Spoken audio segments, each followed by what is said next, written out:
I really like him this week. Home favorite. He just does really well at home with that environment behind him, pushing the Chiefs on. Maybe the lack of Pacheco forces him to throw for more touchdowns than he's been throwing for. Yeah, I think with Pacheco out, that just benefits the passing game so much more in this game for the Kansas City Chiefs. It's going to be a very expensive stack with him and Kelsey, but I think you can get by this week with that stack.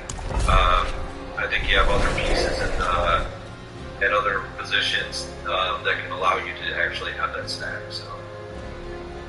Yeah, I feel that. Josh, Bobby, your thoughts? Yeah, I agree with Josh Allen. I'm struggling to get to Mahomes just because, number one, he's really, really hard to stack as it is. He's got one game this season over 26 fantasy points. Just one. It feels like the Chiefs' offense just isn't operating like they've been operating. They're down a run game, which I do think is interesting for Mahomes, but Josh Allen's my guy in that game. Josh Allen's got a bigger score. One theory I had for Josh Allen, and this kind of happened last week, is that we'll have to let go of the back of these guys. I think that's something that I've seen play out this year quite a bit. I think we overreact maybe to like the big game that week where Stroud went nuts and like three of his guys went crazy with him.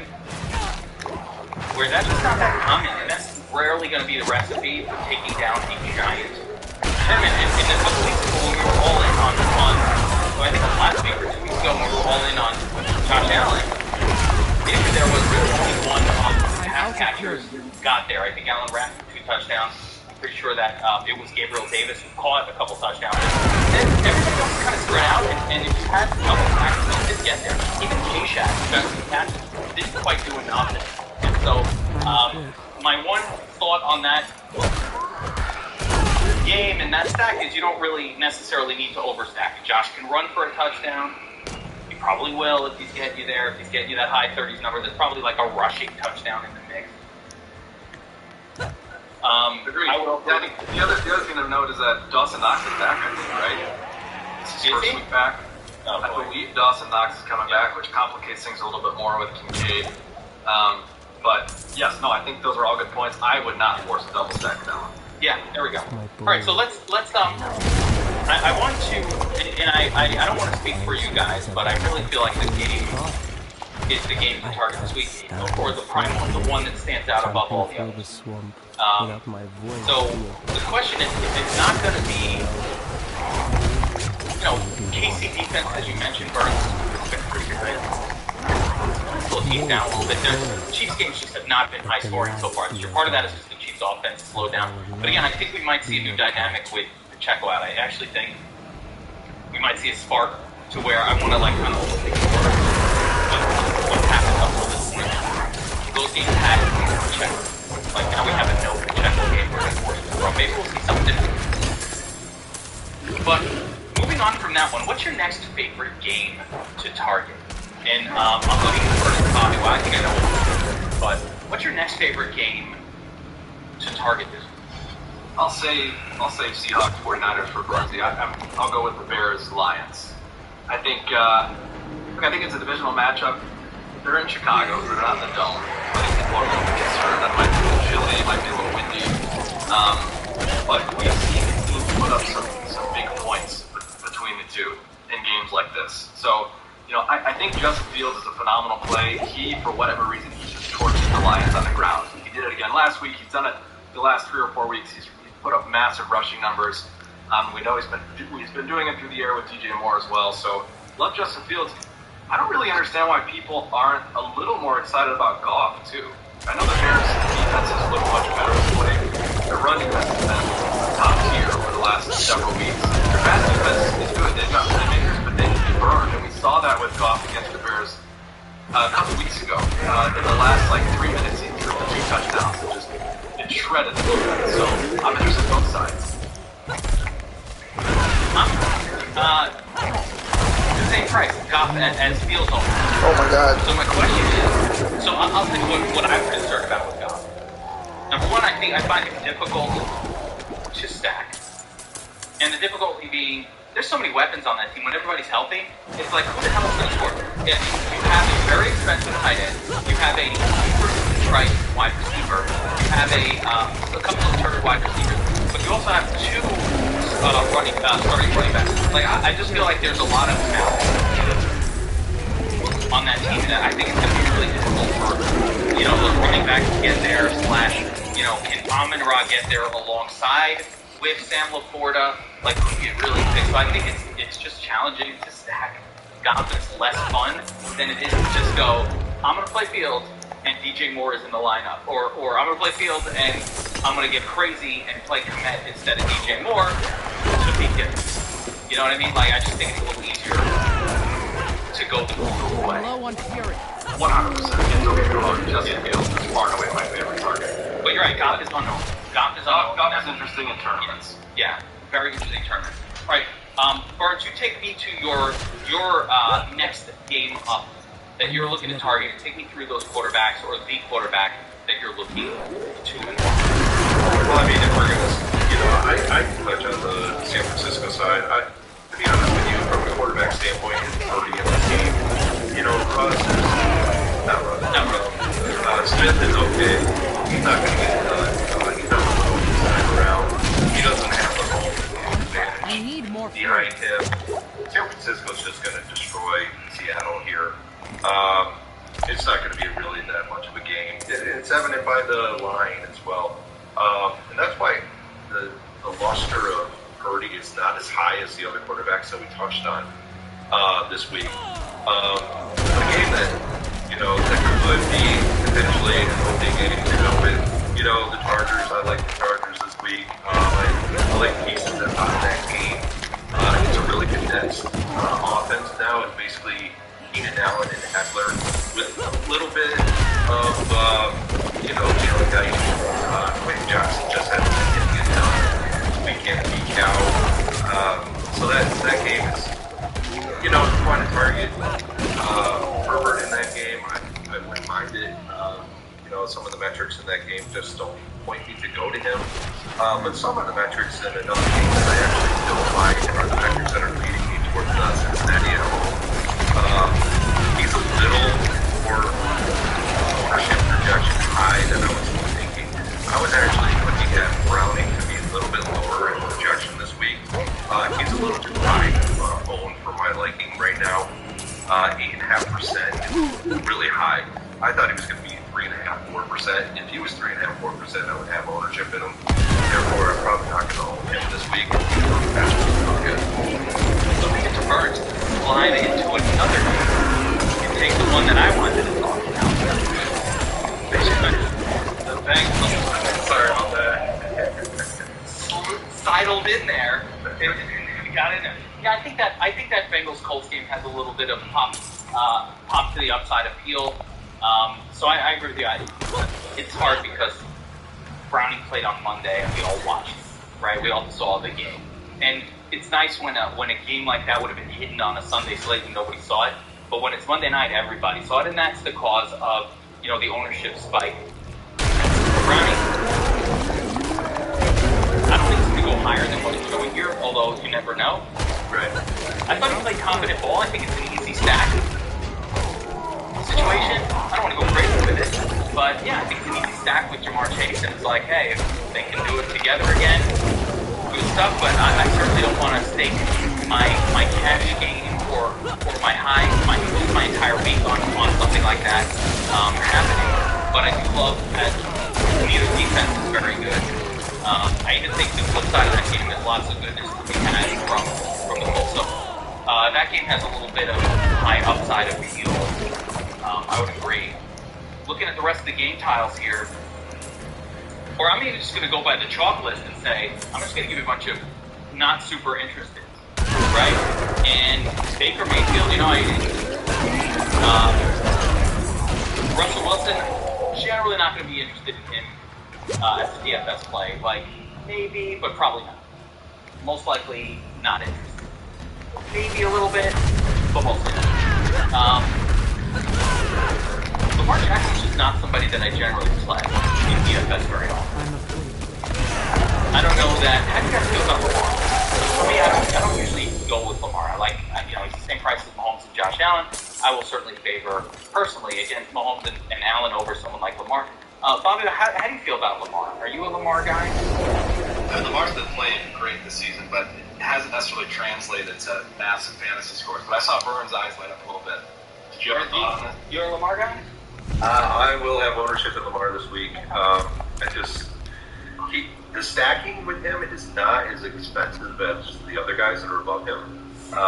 We got no Mark Andrews because he got injured, and now we got Isaiah Likely, who's probably going to be he's probably in the 3K range.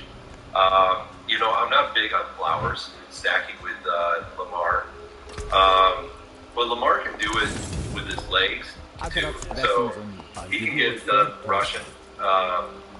He can rush for 2 touchdowns in this game very easily. You know why I don't like Lamar? It's the Baltimore defense is so good. I know, and they're gonna hold LA down this game. I don't see LA as the kind of team that's going into Baltimore and playing good offense. No, I don't either. Unless you get that game where Cooper Kupp or Puka Nakua, keep it close, but I doubt it. Yeah, that's my main thought. It's just when they don't need him to do a lot, they rarely ask him to do a lot. They'll just start running the football. They'll milk the clock if they get a lead. It's just not the kind of team that pours on the points. And then every once in a while they just do it. Everybody remembers the game at Miami 5 years ago, but you know what? The fact we all remember it is for a reason. Why do we remember that one game from 3 seasons ago? Because it doesn't happen that often that these guys just run up the score. Right, and it could end up being like the Detroit game, where they just don't give a crap and they just keep running up the score. Yeah, sometimes it happens. Again, it's just random. It will happen, but it's very unlikely to happen with the Rangers. The way they coach, it's just not a coach that cares to do that. So for me, generally, I don't really play Lamar. I thought about Josh Dobbs. I think at 6K, right, feeling really extreme. Let's not forget, he's not very good. Run? Yeah, JJ back. How much do you think the JJ back thing helps him? The Raiders, they're not the best defense.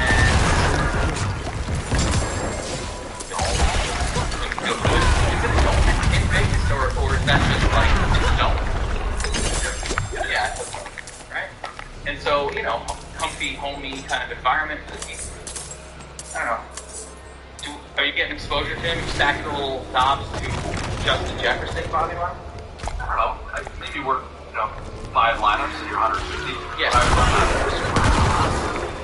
Anyone that we didn't mention that pops for you? Yes, but I not like these guys. I love it when you get to get up and not like them. Those are usually the best. Hold on, let me prep. Let me prep for this one. Get ready. All right, go ahead. I am essentially, I think Russ and Dobbs, you can make a case for. We talked about that. But from Justin Fields down, I am dropping to the basement. There's 2 guys that I'm interested in. First guy is Zach Wilson. How dare you? How dare you? Zach Wilson, 4,700.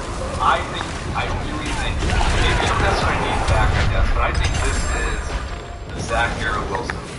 I really, really do. The Texans have struggled against the pass. Zach Wilson is out for revenge. He got benched. He's going to claim what rightfully is. And I really do have interest in that. What is rightfully his? Aaron Rodgers' girlfriend? Either way, I really do think Zach Wilson to Garrett Wilson is intriguing this week. Texans stink. I think Zach Wilson's got some extra fire. He's got some extra reason to go out there and swing the ball a little bit. $4,700. He's worth some shots, I'm telling you right now. What is this? The other guy, or could be one of these guys, I'm interested in Joe Flacco or DPR. Either one, depending on who starts. The Jaguars defense stinks. And we're looking for value at quarterback. I either of those guys provided. Who did the Jaguars just let a massive score to? And now it's way up in ownership for no reason.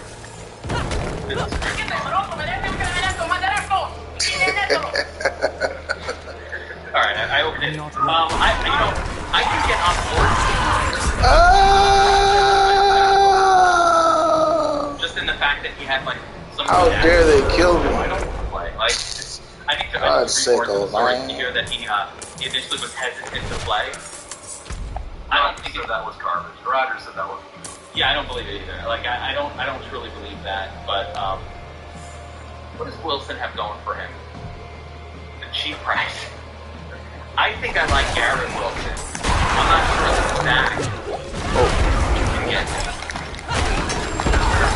These are calls. I will have 10 lineups. Shoot. I'll have 10 lineups with the Browns quarterback. Last week you said I'm going to play Joe Hubbard. And I was like, what? And then the guy goes off with the nuts. So, like, that happened. Everybody watching the show knows that happened a lot. And so, I think Garrett Wilson, though, is good. If you look at Garrett Wilson's history with Zach, he does get like 12 to 15 targets per outing. Now, they don't necessarily always lead to a monster score. But, and if you go back and watch the show I did with Statsational likes the Jets to win the game. He said, not only should you take the +3 with the Jets, but he likes taking the alt-line -3. As he said, the Jets win and they covered 3. And that's like a +280 or some really good plus money bet. Jets not only to win, but to decide how to win. So those things go together. I really get that. The Browns side of things I have a harder time with because I don't think the Jaguars are going to score at all. That's my issue with that. I just think the Jaguars don't score. So Flacco did good last week. By the way, said he did sling it last week. Flacco put up 17 points, which I think could be enough. That's fine.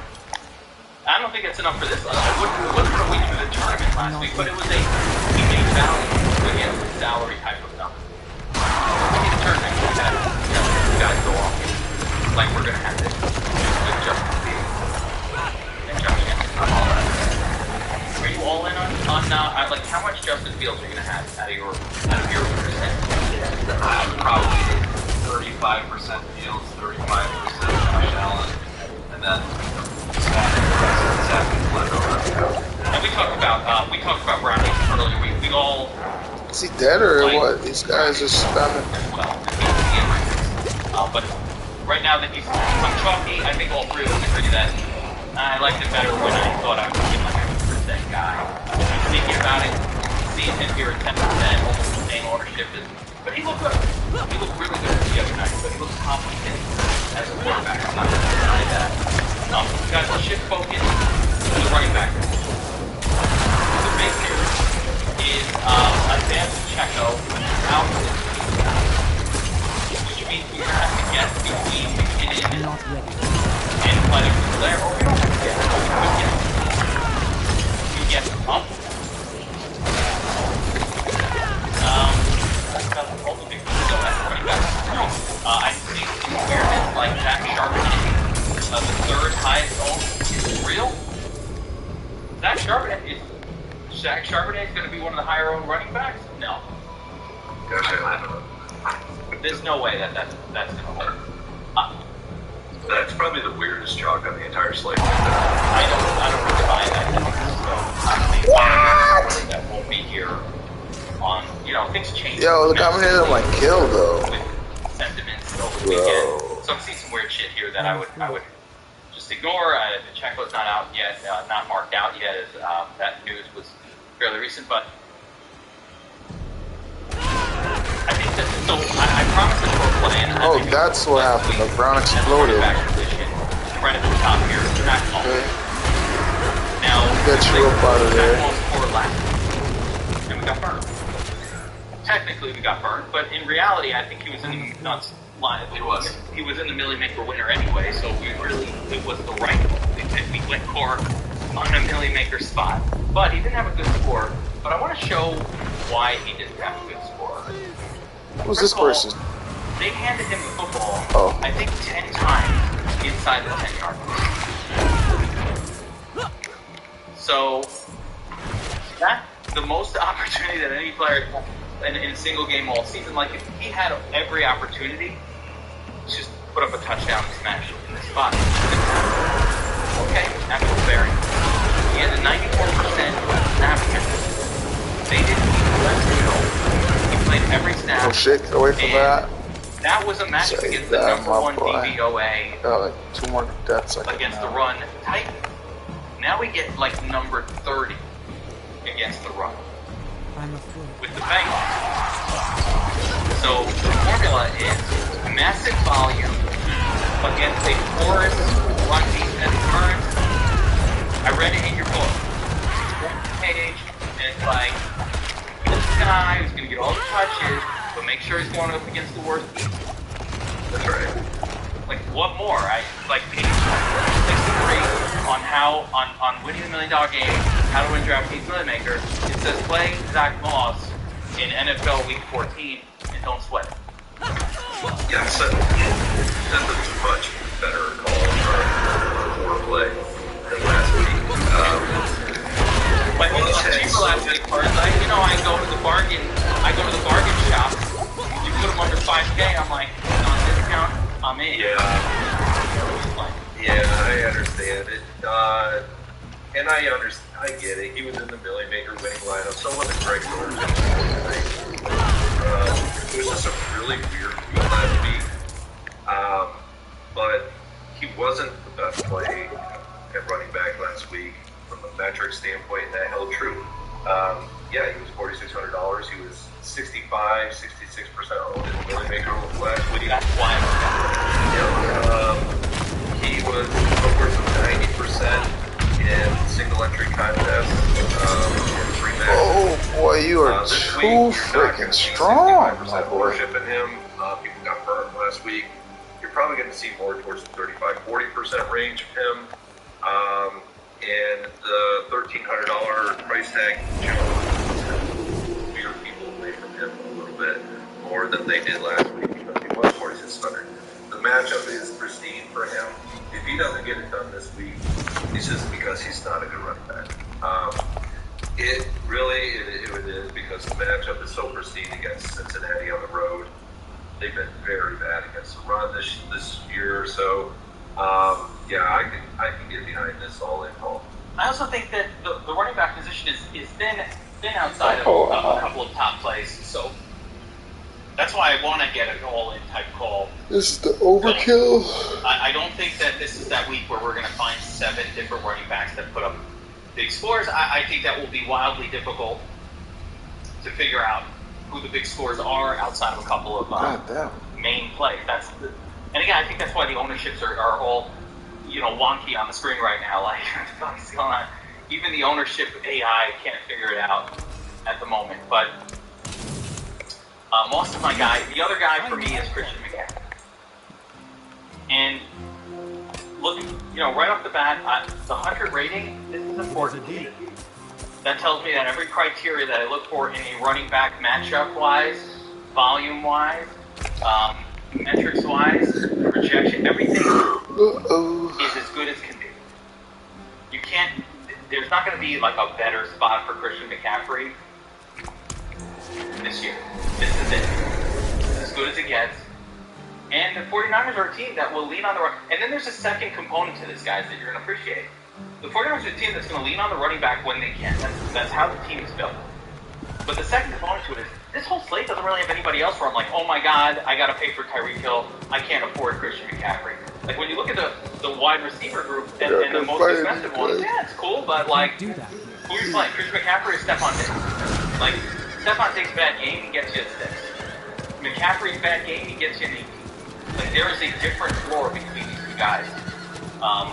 And the bonus is what Jacob Bortman is saying right over here, which is, as an opponent, Purdy is chalk, so we get to burn the Purdy lineup.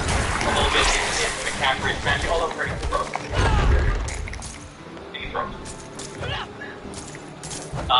Alright, so I'm assuming everybody agrees with those top two. Are those your guys' top two? Like, is that who you're putting down? Bob, you're making a face, so talk to me. No, I think those two make sense. They're probably I'm not quite as much about Zach Moss as you guys are, because he is in that 6K range. He's a great play. He's still a great play. He's going to get a ton of reps. The Bengals aren't that great against the run, so still a great play. I just don't think I'm all in. There's some other guys I want to put in that range. That's what look, I think, first and foremost, I think Austin, I really want to. The Broncos have really struggled against the run. Man, that could have been so bad. He's done a bunch of my fantasy teams. He's been horrible. He hasn't been catching a ton of passes. I think this could be a get-right week for Eckler. It's got a decent total of the game.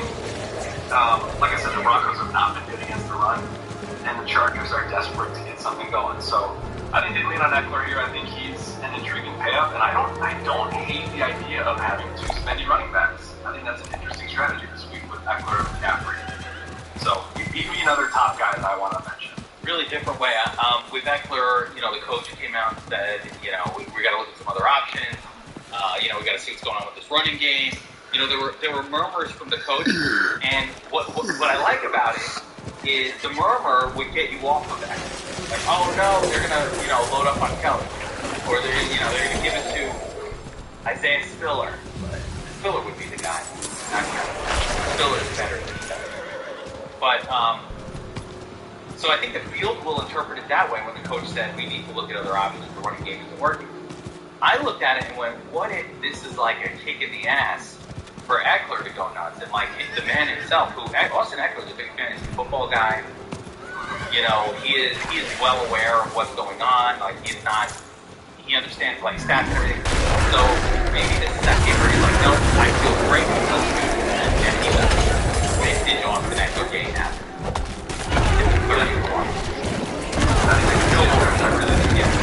And the other thing that no one's going to own him for, I like that you said he and Eckler together. That could be, but for the most part, I think most people are going to pay up for one, and it's usually going to be Christian McCaffrey. So, like, if McCaffrey fails, then it's also good lever off of McCaffrey in the sense that if McCaffrey fails, a lot of your Eckler lineups. Where the hell is this guy, man? Yes. Why hasn't even spawned yet? I think the way Moss fails, he just gets hurt. I think that's my theory. Like last week and a couple weeks. Oh, that was so brutal. Zach Moss wasn't good before this year. That's the thing. That, yes, he was good to start the season, very good. Yes. But Zach Moss is still Zach Moss. He was always very bad with Buffalo. But does it matter? Does it matter? Or is he just getting volume and that all the time? That's all he gets the volume. And to be honest with you, I'm not behind the lock, but I don't Zach Moss at all. I don't lock anybody. But Eckler at sub 10% ownership is just criminal. Let's look at the rest of this running back position. Yeah. Eckler is very, very low, and I would say Kamara's in a great. Kamara as well. He's in a really good matchup. Like, okay, it's the Panthers. Yeah, but target running backs. There's a running back that's around Zach Moss's salary that is in a very good matchup too. That's the other thing. Like, Javonte Williams is in an excellent spot this week against the Los Angeles Chargers on the road. And he is only $200 or $100 less than Whoever that guy is, he's going to Zach kill Moss. people to get their To stuff. be quite honest with you, I'll probably have more ownership in Javonte Williams than I will in Zach Moss. Alright, so let me lead this guy somewhere else. Yeah, because Wow. I like Javonte this week. I really do. I think he matchup really actually is pretty good. They're 32nd. So Los Angeles Chargers are 32nd against pass-catching running backs. Javonte Williams is a pretty decent pass-catching running back. The Chargers give up 23rd most fantasy points in the league. And I really like the fact that Denver they're like totals above 20. It's really got me intrigued to get on the Javonte Williams part of the week this week. I've been waiting for the Javonte break out and score because we're getting the volume. The volume is there. It's a run-first team. All of that has been happening. But we just have not quite seen it come together at the same fantasy score yet. But that's very remember the beginning of the season when Rashad White was getting all the volume but couldn't put up a decent score, and then started to put up okay score. Yeah, and I like getting him at half the ownership of that. That's fair. That's a fair spot. And I like Devontae as well, so I'm with you on that one. Bobby, wow, any other of these mid-lane running backs popping for you right now? You got, I'll throw some names out there, but Josh Jacobs, Rashad White. No, Jahmyr Gibbs is interesting to me. The Bears have really struggled against pass-catching backs. Jahmyr Gibbs actually, saw Montgomery take more snaps than him last week, so that's a little concerning. But Gibbs can pile up points, and the Bears can give him up with the best of them against pass-catching running backs. So, a little intriguing for me. Maybe a 10%er. How about Bijan? He's finally getting reps. He's finally getting volume. He's finally getting the ball thrown to him. So, he's interesting. I'm not as excited as I was a couple weeks ago when we saw him explode. But I think he's playable for sure. The Tampa are less for the run. I think that originally he was they have been shut down. Nothing all that special against the run this year. Middling in defensive metrics. So yeah, I think Bijan is playable. Yeah, I think everybody's been outside of a couple of. That's why I'm playing so much Christian McCaffrey. I think every one of these spots. My first thing is who's not going to fit, right? So I kind of think like in my highest floor, I can guarantee pretty much that Moss is going to have 20 touches. I can guarantee that Christian McCaffrey is going to get 18 plus fantasy points. Like the fail is not there. Will they smash and have a ceiling game? I don't know. But the fail is probably not there. They'll really judge that. Where is the goddamn guy? So I think everybody's a little thin. How about Josh Jacobs, Bert? Josh Jacobs going up against. I mean, it's a little pricey at 6,900 going up against the Vikings. I haven't seen a ton out of Jacobs that makes me have a lot of confidence, but he's getting tons of volume. And, they're at least going up against an opponent in the Vikings that, may have a QB implosion because Dobbs sometimes implode. Yeah, I get it. But you don't beat Minnesota on the run. They're actually really good against the run. You beat them through the air with your wide receivers. So it's probably going to be a Jacoby Myers / Devontae Williams or Devontae Adams week this week. So I don't really see it like Josh Jacobs play this week at all. Actually, I probably may not even have any ownership in him at all. But a guy play that I actually don't mind this week is Breece Hall going up against Houston. The metrics are there for him. He's at home. And Houston has been suspect against the run. Yeah, they actually really have been. And I don't mind it. And he's actually pretty decent at pass catching out of the backfield. And Houston's 27th against pass catching running backs. And then another guy at the high. I just want to let me add, and this piggybacks Bobby's thing is, I think Zach Wilson's better for Breece Hall than the less good quarterbacks that have been playing the last few weeks. Like we got lulled away from Hall because the Jets figured out how to downgrade from Wilson the last few weeks at the QB position and actually get worse. So much like the Thursday night game where I was kind of like, what if this game isn't as bad as everybody thinks as we broke it down? By the way, Bobby, wow, I think the breakdown was pretty good for the game yesterday. I just want to point that out because I think a lot of what we were talking about was like, hey, everybody thinks this game's going to be shit. What if it's not? Like, I think I was leaning a little more towards, one of the quarterbacks that didn't do as well as the other one. I wasn't thinking it would be Zappy. I was thinking it might be. They both hit it right at the end. But I was thinking, Trubisky. I was thinking it might be Trubisky.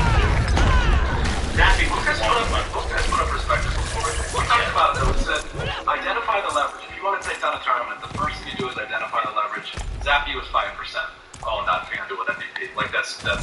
That was an awesome call, by the way. That was the call for FanDuel. If you watched the show last night, it was Zappy as MVP. He was super low. That was an awesome call. But tied into this Brees Hall thing, because I think there's that same general sentiment. Oh, Jets stink and they can't move on offense, and Brees Hall's not doing anything now. Maybe not. Maybe they play a little bit more. Zach Wilson just plays confident ball, and Brees Hall has the big game because of it. Because it doesn't take much. Brees Hall's a super talented guy. He's just not. His team's been so bad he hasn't been good. Not while So that was the tie-in for me. It's just like the same idea as like the general consensus, really just fully expecting a game to go a certain way, and what if it doesn't go that way? So I think that's the Brees Hall spot. Burns, you were going to mention one more. Well, I was going to actually ask you guys, what are your thoughts on Kamara this week?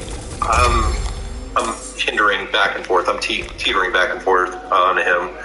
I like his ownership a lot, but I don't really like the fact that Carolina's actually really good against the pass, and they're very good against short passing situations. And he is primarily a pass-catching back, and he doesn't really do much on the ground, so maybe this is that breakout game for him. I don't know. I was just trying to get your guys' thoughts on that. Matchup-wise, it's a good matchup. Panthers are a team that you want to run against. And you're right. They're actually very good against like the short passing and against pass-catching running backs in general, which is counterintuitive, but you just run it against the Panthers. My issue is he's too close in price to McCaffrey. I think, Kamara's great, but, like, if he gets his 20% outcome in this game, it's probably a 30. Like, his best game is about a 30, maybe 32. Like, the ultimate ceiling for him, which is just making value, which is fine. Against AK, it's just keep you on pace for 200 value, which is not that great. McCaffrey's not going to do that much better in terms of the pace that he keeps you on, but I think that McCaffrey's best game is probably closer to 40 than 30. So I think there's just more upside for McCaffrey and probably a little more floor as well. But Kamara is a good play in this spot. Yeah, it's interesting. I would agree with everything. I think the other thing I would add is, Kamara, you could get there without a touchdown, but at that price, probably not. I think McCaffrey and Eckler have much better odds of scoring a touchdown. So that combined with the matchup, Eckler's cheaper. I think if I'm identifying two paths, it's probably Eckler and McCaffrey. But yeah, I think Kamara's still in play. Yeah. Do you guys have a take on the Hilaire-McKinnon situation? But Hilaire's going to be chalky. I think Hilaire's going to be pretty chalky. He's You think it's going to go to Hilaire, not McKinnon, the chalk? Well, Kansas City came out and announced that he's the next man up. That Hilaire is the next guy in line. I think people are going to flock to that.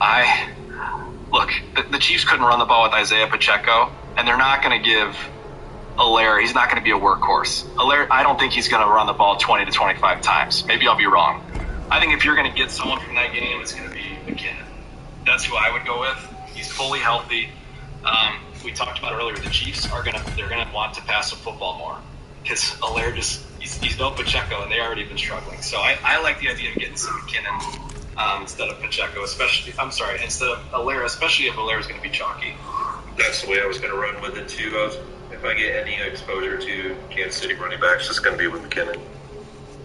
Let me ask you guys about this chalk play here in Zach Charbonnet.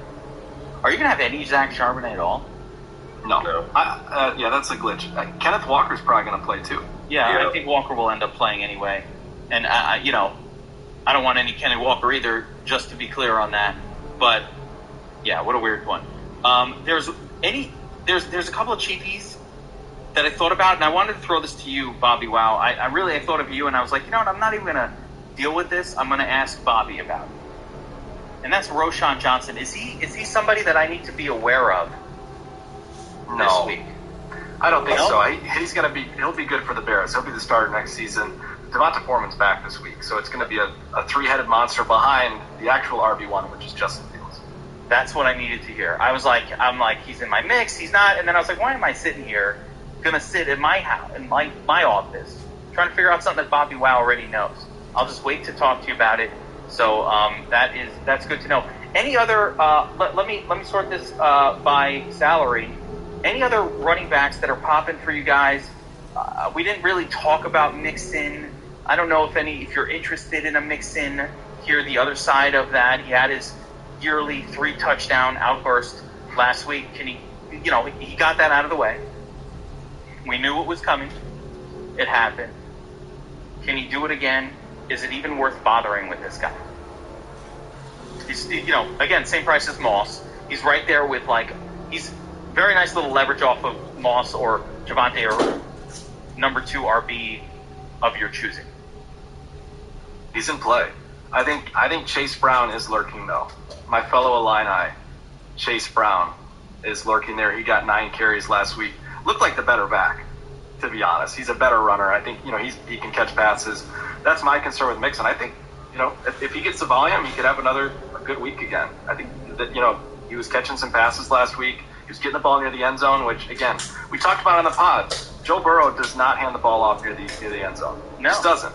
But No. they handed the ball to Mixon, and he scored 3 times. So that alone makes it intriguing. I'm going to keep singing this song about teams with less experienced or less elite type of quarterbacks, but especially less experienced or backups in the game. They do not want to let those guys throw inside the 5. They don't let them throw the football. So these running backs get more opportunities than they would if the original QB was in. You know who else shouldn't be throwing around the 5-yard line? Tight end 4 for the Steelers on first down. No, we can talk about that. Zach Wilson. No one wants that motherfucker throwing a football, in the tight space. He's going to run one in. You watch. Oh, my goodness. Oh, my goodness gracious. I don't even know. Wow. I don't even know. All right. So I've got one for you too, Burns. That will happen before the end of the season. I do have a clip picked out for you. I can't wait.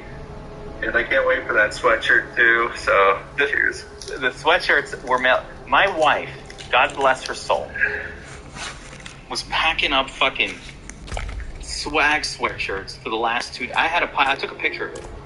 I had a pile of DFS Army swag T-shirts we were giving away. Actually, I'll mention it to the one. So we did a little thing within DFS Army for our subscribers, and we still have it going. Where since you're already subscribed to DFS Army, but we just launched the Proptimizer tool for Sleeper, which is fucking awesome, by the way. And I print cash with this every day. I love NBA for it. I don't even watch the NBA. I just jump on the Proptimizer. But we did a thing where, all right, go make your first deposit on Sleeper, promo code ARMY, you get your $100 deposit match, and we send you, and let us know about it, and we'll send you a DFS Army swag t-shirt, DFS Army. Of course, if you're not subscribed to DFS Army and you're watching this, just do it via the free month offer. You get a free month of DFS Army VIP. That's on our website. You click on free month up top right over there. You can't see it on screen, but it's right over there above esports, and you could just do one of these 3-month offers. Your Sleeper prize picks I recommend. No job market. Not them. Pulling them. I'm worried about that company. I'm worried about them. So, just a little, I'm worried about those guys. I'm sure they're going to be here. But I will say there is one other. I'll have slight ownership. Wait, I'm not talking you're about it. interrupting my promo, Burns. Hold on. It's important. So if you want to get the free month of DFS Army, you go to the page, sign up for one of these, let us know. It says instructions on this page right here. Email support DFS Army. Let us know, and we'll get you a free month of DFS Army VIP. And for our members, of course, so we're sending out T-shirts, we're sending out swag, sweatshirts. There's also been a ton of Wall of Champions winners. Another one last night. We had another one take down the Showdown, Breakdown, Showdown, Takedown last night, 21K. So we're just sending out swag like crazy. So get signed up to DFS Army, do the free month if you like. Or if you're already a DFS Army subscriber, get that T-shirt, do the Sleeper deposit. Now, Burns, back to you. Sorry, I thought once you got to the jock market, that was it. I distracted myself, reminding me that I have to, I'm still big in there, but I'm a little worried. I thought that was it. Clear money. Not leave your money. Good tossing it over there if you're in. You talk about it so much, I would almost put money on it that this is an advertisement for them. Like they're paying you to talk them up. They like want no. It's never good when you're concerned about your deposit in one of these companies. Like I fucking No House Advantage still owes me money. Like I still haven't figured out how to pull my funds out of there. Wait, is that even a thing anymore? No. Okay, good. No, sometimes they close. One RB, he's in that low salary range that you have a little bit of ownership. I'm not even talking about, sub 5% ownership. Keegan Mitchell with Baltimore at 4,900. Statsational model has Baltimore at 150 yards on the ground. Lamar is not going to get 150 yards rushing in this game. Somebody else is going to have to get there. Keaton Mitchell is actually the guy. They're leaning more towards him every week.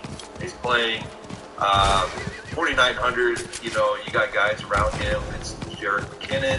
You got like Damian Pierce. Damian Pierce is not playable. McKinnon is in that zone. Like that's competitive. Yep. Right? Those two guys are going mano a mano for the under 5K running back. Right. And Keaton Mitchell will see far less ownership by the time lock is than Jared McKinnon. And you're going to get him you're going to get him sub 5%. I'm not saying he's going to explode and have an amazing game, but he could be a guy that, does what he did against Seattle. And nobody owns him, and he pops off a 24-pointer. I'm just saying, he did that against Seattle at home. So it's a low-owned play. It's one of those plays that just get a couple of shares and you're fine. It's an awesome call. That is an awesome call. I like the call. I like it because it's on my sheet already. That too. I don't have to add it afterwards. It's already there. He's in my art. Nice. Check this out. In the matchup, so you can see here. So just to back up your point first, Keaton Mitchell up to 50% snap count last week. Like he kind of took over as the guy that they like having on the field a little bit more than the other two. Yep, for sure. Will that lead to this week a 70%? Maybe not. I don't know. Yeah. It might be a 50%, but he's got some wheels. Against Seattle, he broke one. What the hell? What the hell? 65, 70 yards, he broke it. That's pretty much all he needs for a touchdown. Wow. Want to run for touchdown? So you have a. Now I gotta kill everybody. Why I gotta be like I don't this? think there's 30. Why I gotta be like this, huh? Ceiling here. I was just trying to leave the zone, Ceiling is bro. like a 4x. You got a 21. You're super happy with that. How can I leave the zone? And I don't know that we're gonna get any. I don't. You know what? Here's a crazy prediction, guys. I don't think we'll see any any of these running backs really going for 5. And that's kind of why I like paying up a little bit. That's why I like the McCaffrey-Eckler concept. Eckler will win you a tournament. Somebody in the chat was, Sammy was talking about highest ever score 193, and it's just a reminder, something, if you're gonna really beat the crowd, you got to do something a little scary more often than not. You get this one little spot that in hindsight didn't feel scary, but when you did it, it felt scary.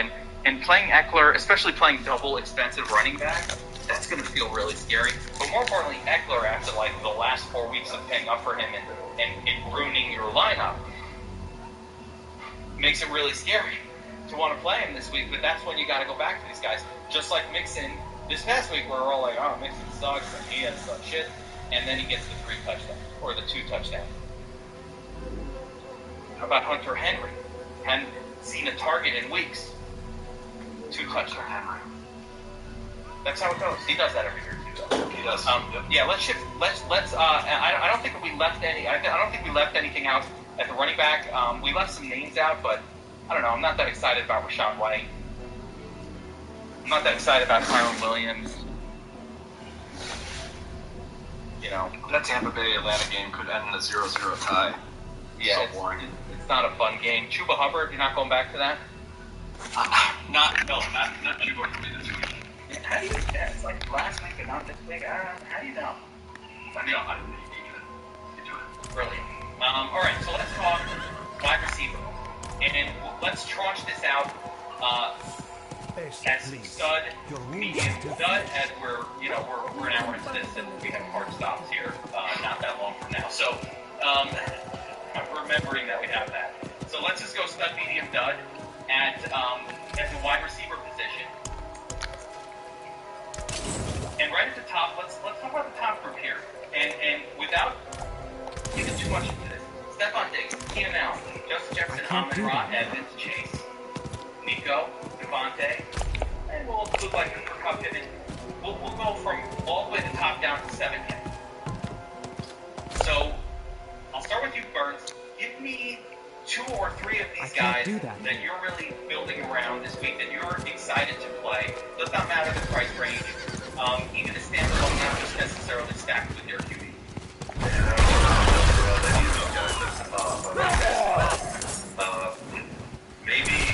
Maybe Amon-Ra enters my lineups more than any of the other guys, but it's a tough week to stay up for wide receivers. Let me ask you about this. If you were going to be on Keenan Allen, If possible. I can look at that. I can look it up while you talk. yeah, see if you can be on it. And see if you could look that up. I mean, as I'm looking at this, for me, outside of like Keenan Allen. So it's like as standalone plays, I was kind of thinking Pittman and Keenan Allen as like one-off types that I don't care if they're the rest of them for the most part are stacked with their QBs. Plays for me. Bobby, how do you feel about this group? Yeah, I think Jamar Chase is cheap enough. You know, he's mid 7,000s. I think he's cheap enough for you to want to stack. He's got so much volume. I mean, Brown's going to continue to throw into him PPR upside, touchdown upside. I think the upside that the defense isn't great. So Jamar Chase is maybe the most intriguing to me. Okay. No one else pops into the standalone Nico Collins. Yeah, I think your call is interesting. I think he's solid. That guy's just a target machine. He's got 60 targets.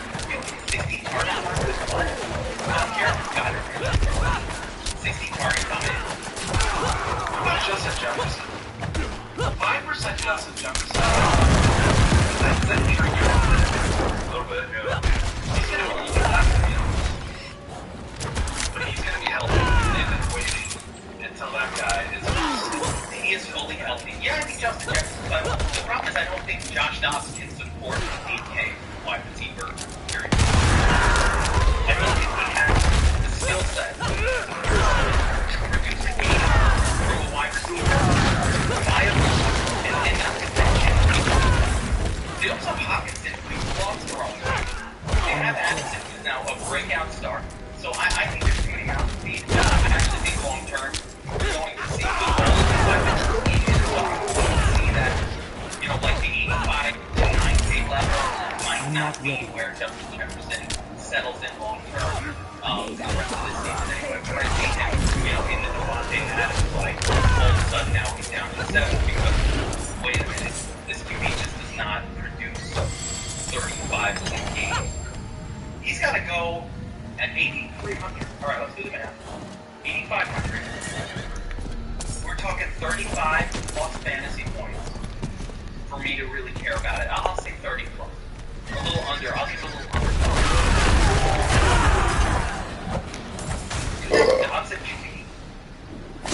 Maybe. I mean, it's not out of the realm of shit that could happen, but I don't think it's even a 25% possibility. I think it's like, I would agree. Yeah. Just math out DFS in general for football. You want 25%. The best you can do is just you have to hit their 25%. 1 out of 4 times. Like, you just have to math it out so that you're hitting these guys at the right week. There's no player that hits the season.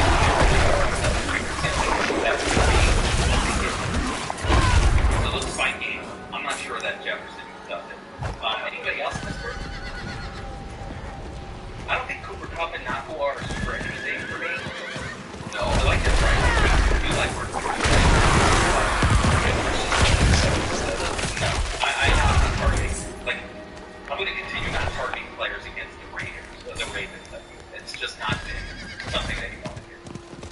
Ortegan will not be undefeated now. No, right? I think he doesn't go in the slot at all. That's what I thought. It's him and Eckler in that game. Sertan was on that song. I've never said Keenan Allen is a good play. No, earlier this season, I've been a hater of Keenan Allen the last few years, but there is a in here saying word out of Denver is they have a plan to stop him, and that's the other part of it, right? Divisional foes are the only real teams that truly plan to win. And the Broncos, who resemble the 85 Bears on defense lately, have actually been able to stop who they want to stop. So, Yeah. it's a worthy nugget. Let's go to the next grouping. So, but again, though, I already told you I love McCaffrey this week, and that borderline negates this entire. Like, you can't have Keenan Allen and McCaffrey in the same lineup. They don't fit salary-wise. So, like, for me, I don't think I'm going to end up on a lot of these guys just because I like McCaffrey more than them. Not to beat the dead horse, but like, what would you put the odds of Austin Eckler out there? That's huge. I don't think it's. I don't think it's like. I'll give him a 30% chance. Oh, it's that low. Well, I mean, 50% would mean anything. It's up 40-ish. Yeah. No, I'm talking about, Eckler did big shit. He has not been anywhere near what you. It's just, no. There's. Christian McCaffrey can be better play than ever.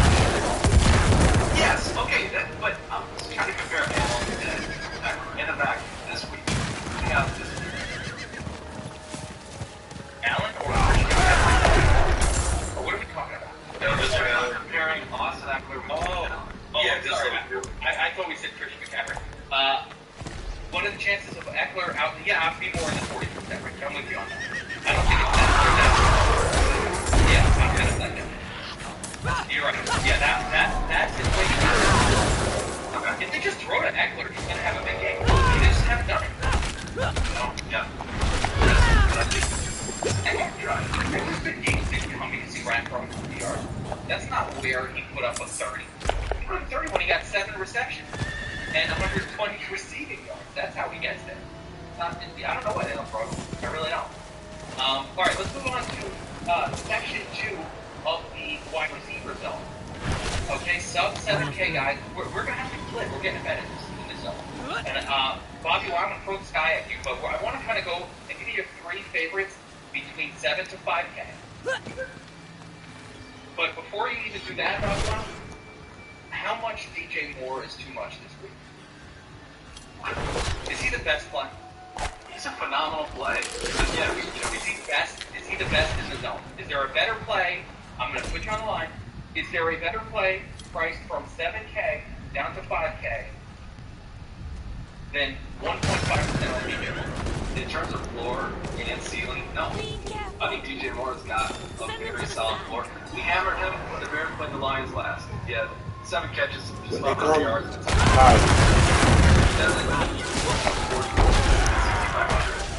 He's got that up. So I think DJ Moore is one of the top plays, if not the top play in this range. And I want you guys to agree because I feel biased. More than DJ Moore is a very solid play. DJ Moore has averaged, I think, 7 or 8 receptions in 90 yards in a game that's in the last like 6 or 7 years. We have a 40% of the target share. Yeah, 40% target share. And absurd target share, and higher with Fields than whatever the backup.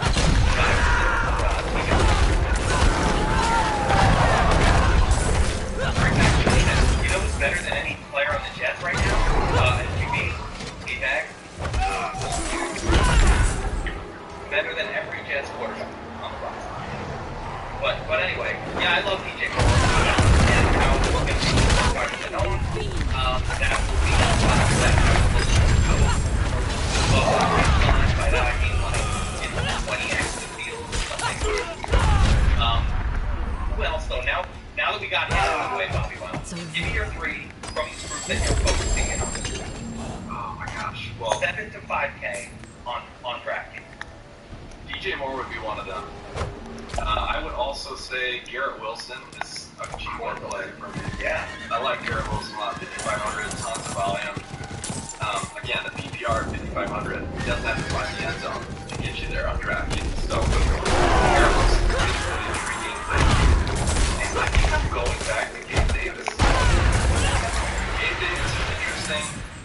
Provides value for those Josh Allen stacks. And again, we beat him pretty low. Feels like that's a Gabe Davis weekend, so I want some Gabe Davis in tournaments. I love it.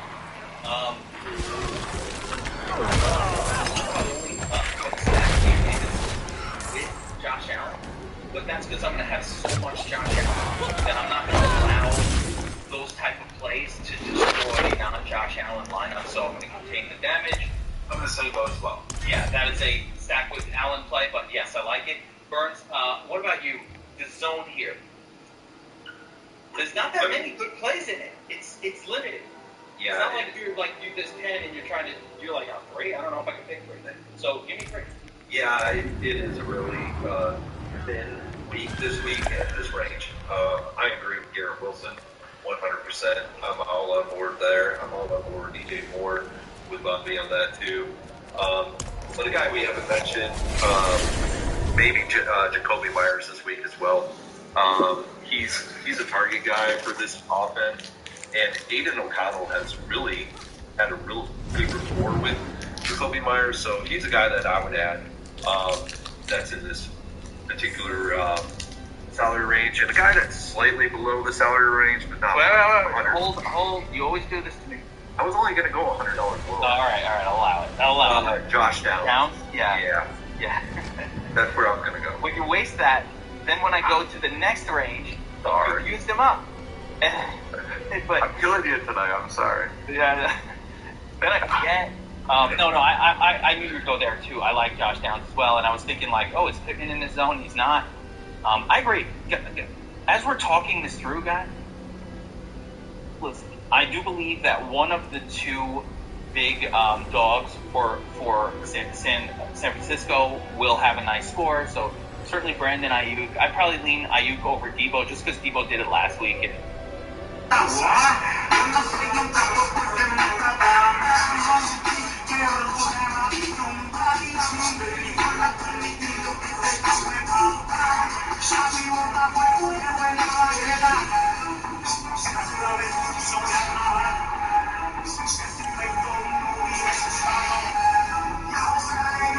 I hate chasing what happened last week. I probably, if I had to choose, but I don't have enough confidence in one versus the other to sort of do anything with those guys. I kind of feel like if you guess wrong, you're going to get a really bad score. DJ Moore is such a good play. I love the Garrett Wilson call. Davis, yes, only with Josh Allen. I'm going to throw in one more name. You mentioned Jacoby Myers. I kind of was looking at him, not sure. I'm not sure. Just Vikings defense has just been kind of good, so I'm not really sure there. But I'm good with it. I think somebody similar to that is Rashee Rice. Rashee Rice, 9 targets, 10 targets over the past couple weeks. That's a lot of fucking targets from Pat Mahomes. So if you can guarantee me, or if you can even promise me, all right, so Rashee Rice, 9.5 targets over the last 2 weeks on average. If you can guarantee me 8 targets, or even 7, I think I'm very comfortable paying $5,400 for him in this matchup, catching passes from Mahomes. And I've been a Rashee Rice guy all year, but I think they're realizing everybody else is really bad. So they have to just throw it to this guy because, they tried it with Watson. He dropped 3 passes that week. What's up with the KC wide receivers? The minute you give them any sort of responsibility, and they start dropping balls. Hot potato. They start hot potato in the football. What the fuck is wrong with these guys? I don't know, but I agree. Scantling, it looks like he's afraid of the football. Okay, well, he's hot potatoed since his time at Green Bay, so I don't know about him, but I think you're right. I think Rashee Rice has established himself as the number 1 wide receiver in KC. I'd be dropping balls Kelsey behind him. I'd be dropping balls too if Taylor Swift was in the stands watching me, all nervous. It's like that time I was playing golf and Sean O'Hara showed up from the Giants. I'm like, dude, who's this giant man and why is he looming over me like making me feel small and insignificant. Shank. I'm like, fuck. Now I don't know. Now I forgot how to hit the ball. Forgot how to swing the club. Shit. That's what Taylor Swift does to everybody around. Would you be able to perform? Like, if T-Swizz was watching this, there's no way I could be anywhere near. I'd just be sitting here like, just, all I could think about it. I'd be so scared of every word. T-Swizz is watching. That's what happens to the Chiefs wide receivers. They want to impress Taylor. They just drop the football. Concentrate too hard. They're so young. I mean, MVS isn't, but everyone else is so young, too. Justin Watson's not young. I feel like that guy's like 40. Has he not been in the league forever? Justin Watson, he feels like one of those guys that's just been floating around. Okay, he's older. I'm talking about Rashee Rice, Sky Moore. I'm not sure he's older either, by the way. I just feel like he's been around forever. Anyway, let's get back to what we're talking about here, because we're going off on a tangent with the time limitation. We're good. I like Zay Flowers. That's the other one I wanted to mention. So Rashee Rice and Zay Flowers, I throw them in the mix. But I love your call on Garrett Wilson. I think Garrett Wilson gets double-digit targets. And again, you could pile up the targets. You get 12 targets with Garrett, right? You're piling them on. You're getting 10 targets with DJ Moore. Okay, we're just raking targets here. Rashee Rice gets me 9.5 the last couple of weeks. Can we do it again? I don't know. But you give me 9 more targets for Rashee. You give me 9, 12, 10 targets for these, wide receivers in this sort of mediocre price range. I'm about it. I like it. All right, let's jump down to the, let's call it the sub 5K zone, the turd zone. As we say, but not all turds. Sub 49K zone, because 49. Yeah. We're going down 5K, 4,900 or 4,800, because Burns already took the $4,900 back. So we're going to 4,800 down to 3K. And once again, Bobby Wow, I'll throw it to you first. Who are we targeting in this price range? You need to have super punts to make a line. I've got some super punts lined up. I'll deal with the 3K guys. I got a couple in my pocket. Okay. So don't feel pressured to do that. You can go with these guys here that are shown on screen. Yeah, I mean, I think you're gonna hate it. I think Elijah Moore is in play, especially if Joe Flacco starts. Yeah. Elijah Moore's in play. He's been heavily involved lately. Only 4,500. I think Jackson Smith and Jigba is an interesting pay down this week, especially if the Seahawks find themselves in catch-up mode. He's been getting just as many, if not more, looks than DK and Lockett. So definitely some tournament interest in him. I know Dawson Knox is back, but K-Shack at 1% ownership, if you're looking for cheapies and Allen stacks, I think he's somewhere you can go. And then the other guy that was jumping off my list a little bit, which is concerning because he's a Panthers player, is Jonathan Mingo. Oh, there he is. Yeah.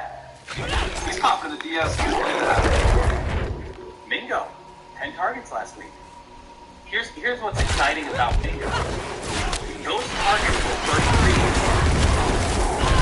So, which was different from what you did the year where he was not really a first read on as many plays. So, you've got like new coaching staff or coaching philosophies going on over there. They keep switching.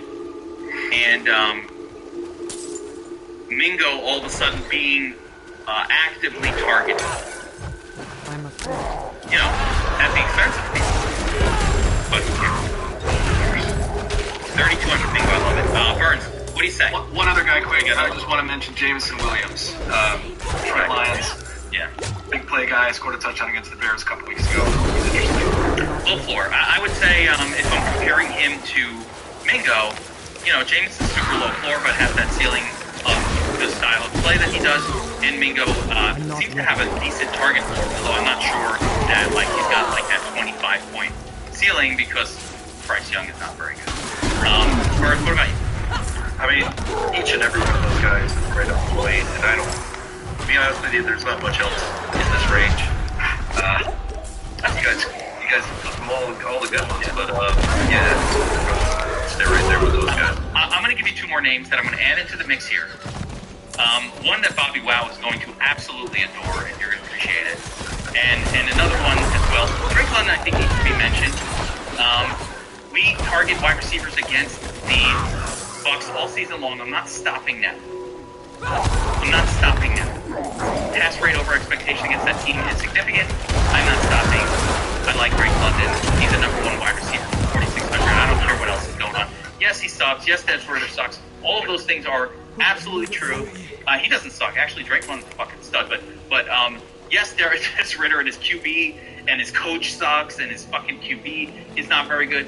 I don't care. You give me the number one option. He's probably good for 5 targets in a bad game for 4,600, which is a lot better than the over 5K that he's been all year. That's true. Is there going to be a full moon on Sunday? Is that what we need? It has to be like once every 4. No, I'm just curious about your second player. No, the second player you're going to like because it matches with your quarterback of Zach Mills. Oh, I thought you were going to say Mooney. Okay, No, here we go. no. Xavier Gibson, Lord have mercy. who has overtaken Alan Lazard for the WR2 role on the New York Jets. That's right, local knowledge, motherfucker. If you think Zach Wilson's going to have a good game, why not Xavier Gibson? He's not a crook, son. He's Xavier Gibson. I thought you'd like that one, Bobby Wow. I love it. I love it. Yeah. Xavier Gibson playable. No one else. No one else. They're all shit. They're all shit. They're all shit. Except for Mingo, Gibson, and who was the other one that said yes, and London, and the ones that you guys put. All right, let's jump over to tight end real quick. I'm going to just deal with defense here because people say we leave shit out. Just play the Browns. Let's move on. Right? They're cheap. I don't need to talk about it too long. Play the fucking Browns, right? Last week, you played the fucking guys who were going up against the Jets. This week, you play the guys who are going up against CJ Beathard, okay? I don't think Beathard is that good. And I don't think he's good to keep on the road and look good against the fucking Browns. So, play. Sorry, we don't have a lot. So, I figured I'd make it easy. You guys you're laughing at me, but I feel like you agree. I fully agree. Beathard, he stinks. And Burns, anyone else on the defense, before we jump into anyone else on the defense side that's super popping for you? Yeah, give me a second. The Ravens. Ravens. Yeah, Ravens are one. Obviously. A couple others. Man. New Orleans with Ryshawn going in there. Also, I like the Jets this week. San Francisco. And one that's probably going to go way low owned, Tampa Bay. Tampa Bay's getting it. They get it done on a weekly basis. And they've been in the winning Millie Maker lineups a couple times this year, so expensive. You could punt with the Bears too. That's the only thing I'll say. Yeah, expensive. Price. Punt, I like a punt. So those are. If I had to get crazy, it would be the Chiefs defense. Like, how does that game shit on everybody? Both defenses are like that. So if I had to get like a little weird, but why would I want to get weird when the Browns are staring me at the face for cheap and they're like, hey, we're really good at defense and we're playing against Beathard and we're at home. the Jets are a pivot off of Cleveland. Yeah, I agree. All right, tight end position. Run through it quick, guys. I don't know that you need to play a lot of studs here.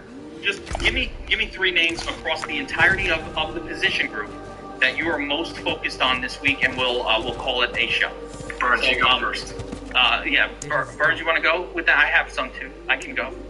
Okay. No, go ahead. Yeah, you go first then. I never go first. We all get to hear Geeks Tyler Conklin call. Here we go. No, it's not that. I'm saving that one for you. You love. I'll tell you what I like. Number 1, I'm doing it. Oh, I do like Brevin Jordan. Now that so I like the other tight end in that game. Now that Schultz is ruled out, I'm good with a little Brevin. If you're going to throw the football against the Jets, it's better to throw to the tight end than it is to throw against the Jets' elite cornerback duo. So, yeah, I'll take the tight end in that one, Brevin Jordan. Cole Kmet, love him. Absolutely love Cole Kmet. I think Isaiah Likely is playable in that game. And I thought you were going to say Tay-Tay. I really did. No. It's too much. Too expensive. I don't play Tay-Tay at 5.5K. Hell no. I like him, but he's too expensive. You know, Tay-Tay doesn't even... Did I put the wrong thumbnail on this? Oh, shit. Oh, that's very toxic. Oh, we were rushing this thing out. I'll have to tweet that. That's why no one's watching. I'm like, why is there so few people? Thanks, Schwa. Oops. All right. Burns, take me through your tight ends and why. All right. So I'm on board with Likely. I like him a lot this week at 3,500. I'm on board with your Cole Kmet call. I'm also on board with Laporta on the other side. Blew up last week for 32 points. Could have it again. But the coveted one that I'm really looking at right now is Hawkinson. He's got the coveted 100 on the DFS rating. Can't go wrong with that. Hawkinson's always in play on any slate, main slate that he's on. So those are my guys. Completely unowned. Yeah, you'll get Hawkinson at almost no ownership. Nice. Bobby.